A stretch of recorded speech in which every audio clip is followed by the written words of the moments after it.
Hello everybody, welcome back for another video. Hope you're all having a great day and that you're all doing well. To start things off, more than 10 million PAXOS standard stablecoins were minted in the 18 hours after the New York Attorney General's bombshell allegations that they have against Tether. Chad Cascarilla, who is the CEO of PAXOS, which issues the PAXOS standard token, said the company saw a surge in demand overnight. Said there was a lot of minting that happened yesterday throughout the day and overnight as well. Cascarilla told CoinDesk Friday morning. He said, I think that's definitely a function of the news because PAX started trading at a very significant premium to Tether and the US dollar. He attributed this behavior to the increasing demand from the firm's stablecoin, saying, he said, we don't pre-mint PAX, so the PAX volume is going up or down based on the market demand for PAXOS dollars. So that increase is definitely related to the market demand, and I have to assume it's because of the tethered news, end quote. A lot of people were, I guess this has been kind of cleared up, if you will. A lot of people were wondering why so many PAXOS had been created over the course of the time when everybody was worrying about what was going on with Tether. Lo and behold, they say that they are...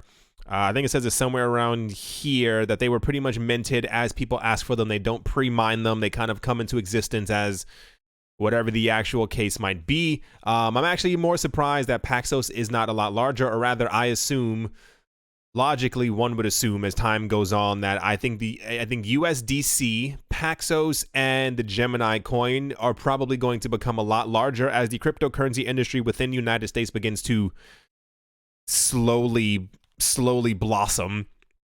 I think a lot of people are going to start to step away from Tether because of the last 2 years that there's been, you know, all this news floating around about it. And I think PAXOS and Gemini, what is it? They say that they are the most regulated coin. So I assume that there's going to be even more of a push for them now to be used by the cryptocurrency community.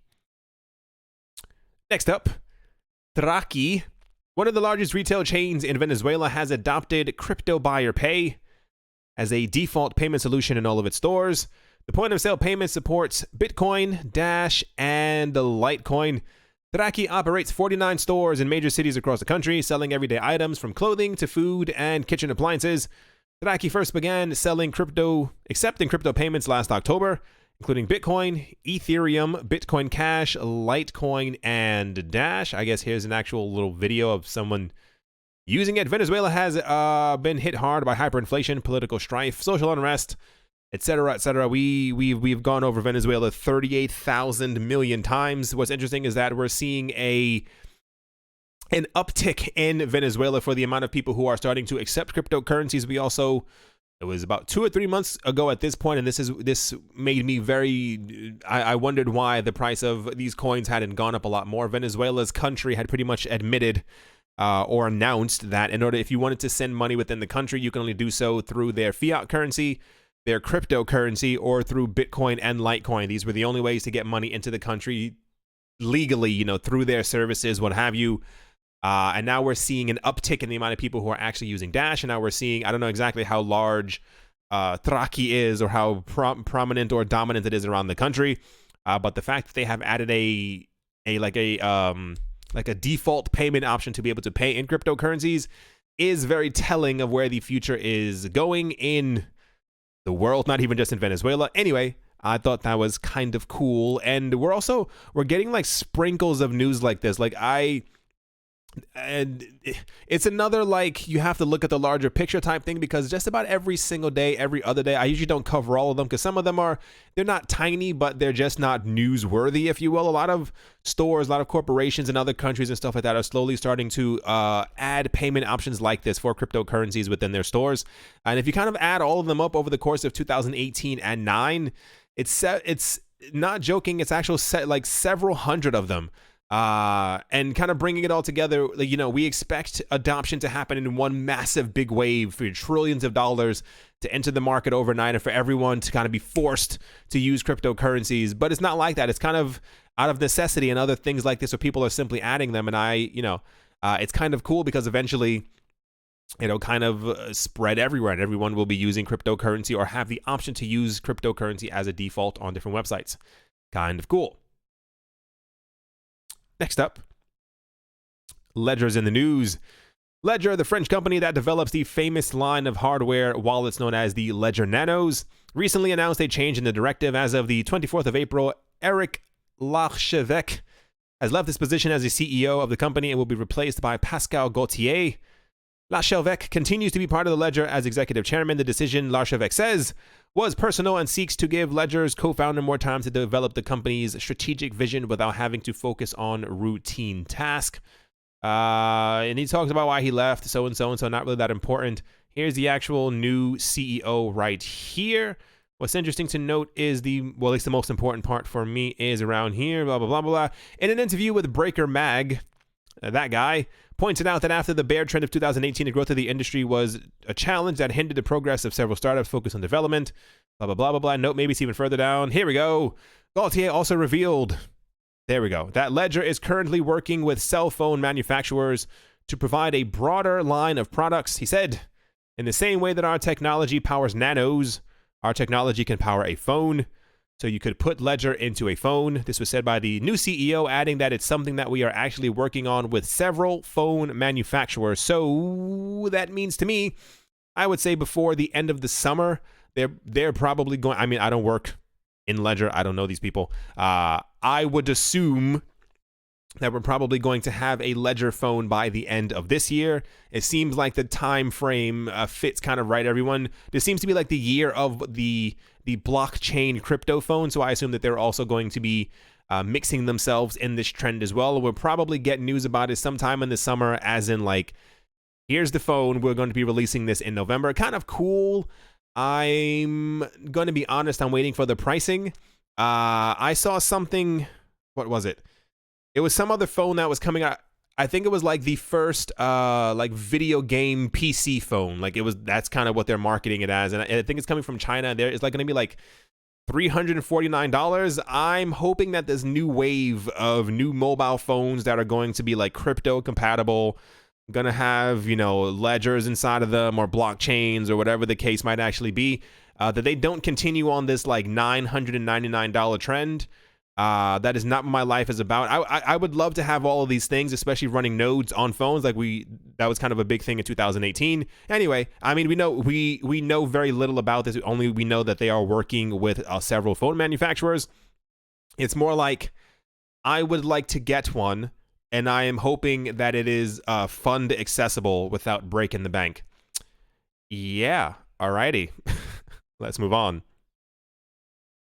Next up, Finland's president has approved a law to regulate cryptocurrency service providers, including exchanges, custodian wallet providers, and issuers of cryptocurrencies. The law will enter into force next week. Crypto service providers will need to register with the country's financial supervisory authority and meet statutory requirements. Finland's Ministry of Finance announced on Friday that the president of the country has approved the Act on Virtual Currency Providers. The Finnish Financial Supervisory Authority, or FinFSA, responsible for regulating Finland's financial markets, independently announced on Friday, and I do quote, "The Act on Virtual Currency Providers enters into force on the 1st of May. Okay, that's very soon then. In accordance with the Act, the Financial Supervisory Authority, or FinFSA, will act as the registration authority and supervisory authority for virtual currency providers."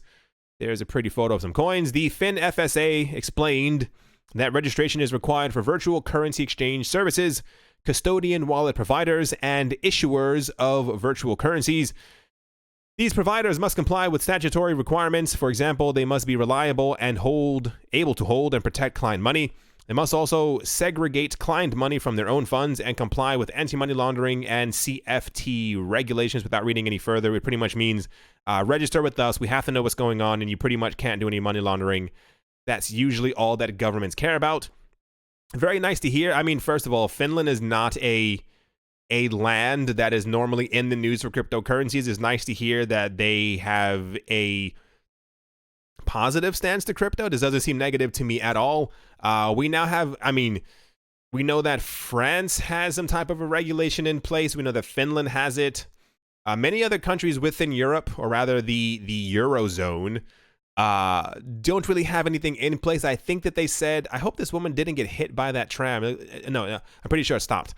Within the Euro economic zone, I think they said by June or July, They're going to have something steadily in place, and I think that's why a couple of months ago, France was like, yeah, we have laws, you should use our laws. We'll see what ends up happening, but it's nice to hear. This almost goes in line with what we were just talking about, retail adoption and what have you. Every single day, we're at least getting like a country and a half. And I mean, we get one country saying yes, another country's like, yeah, we're writing up the laws. So by the end of this year, hopefully we have everything completely in place. It's looking like it's shaping up to be a very good year. I think we just need any remnants of a bear market to be gone, and I think we will have a great 2019. Anyway, without further ado, let's push on. So this is a really weird one.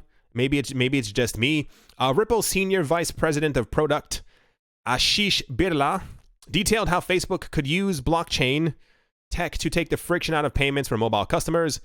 Birla says Facebook is poised to help to build the next super app by using a blockchain-based payment service to help customers load funds into the new super app for e-commerce payments and in-app payments. That was a weird sentence. They said, but here's where Facebook, by leveraging blockchain infrastructure and crypto exchanges, may have an added advantage. The company can activate its already massive user base in the region and solve the same last mile payment problem by partnering with regional crypto exchanges and so on for off-ramps to the Facebook super app. Tapping into blockchain and crypto technology in this way could help Facebook scale in emerging markets and take market share away from incumbent providers, thus reinventing Facebook as we know it today, end quote. So for those who didn't pick it up, the weird part for me is why Ripple would be talking about Facebook and giving them a golf clap to tell them that they're on the right track and doing the right thing. I, as a multi-billion-dollar company, Ripple, the last thing I would do would be to praise another multi-billion-dollar company and tell them how great that they're doing. And this is where it gets kind of weird, because you begin to start speculating in your head. You don't want to go the wrong way and kind of say, what are they doing? What's going on? It could be that, please don't, this is not even grain of salt. This is my head, that there's some type of a partnership that's being worked out. Maybe maybe she was asked a question, or I don't know what gender this person has. I do apologize. Maybe the question was like, what do you think about the new Facebook coin? And this kind of where this sentence came from. Besides that, it's kind of weird. I don't assume there's going to be a point in the near future where XRP is going to be surprise listed on Facebook alongside their Facebook coin. But I guess something must be going on. It seems a little weird that you would mention this at all. I can't really figure out exactly how this came to fruition or how this sentence or question came about to be answered. Anyway, I mean, yeah, at this point, we are probably a couple of weeks away for the launch of Facebook coin, which is probably in the news just about once a day now, because I think everyone is kind of coming to grips with the fact that this is going to happen. Even weirder, by June, if this has launched, the news that we had was that Facebook was actually has had this planned for quite a long amount of time, and apparently they've been in talks with multiple crypto exchanges around the world to actually get Facebook coin listed on their platform. I think it's also a stable coin. I don't know where this is going. I don't know exactly how big this is going to be. I think we're all in for a shock because it could be really weird. I think the kicker will be if Binance or Coinbase list it. And I mean the kicker because as of now, we are assuming that Facebook's coin, whatever it might be called, is going to be extremely centralized. And I don't mean like the centralization air quotes that people are talking about certain coins in the market have. I mean like it's going to be like PayPal. Like there's going to be one central point and that's going to be it. The idea of Binance is to bring the world into a more decentralized world. And for those of you who can dig through the catacombs and find Coinbase's original purpose of why they got into cryptocurrencies. It's also the idea of decentralization and so and so and so. So if they end up listing Facebook coin, I think that'll also be kind of weird. We'll see. Like I said, at this point, we should be a couple of weeks away. They said, I think before summertime, we're supposed to have it. But to be fair, we're also supposed to have about 15 other things in the cryptocurrency space before. Remember all those things we had where everybody was talking about that they were going to launch in Q1 of 2019? Yeah. Right. Let's move on. And last up, Quanta, a cross-chain technology that allows interoperability among blockchains, now offers support for Litecoin. The coin network has created both LTC, BTC, and LTC ETH markets within them. That's great. Apparently, Quanta is a DEX. I always like to talk about when any of the top 25 coins get listed on a new exchange, whatever the case might be. It's extra liquidity.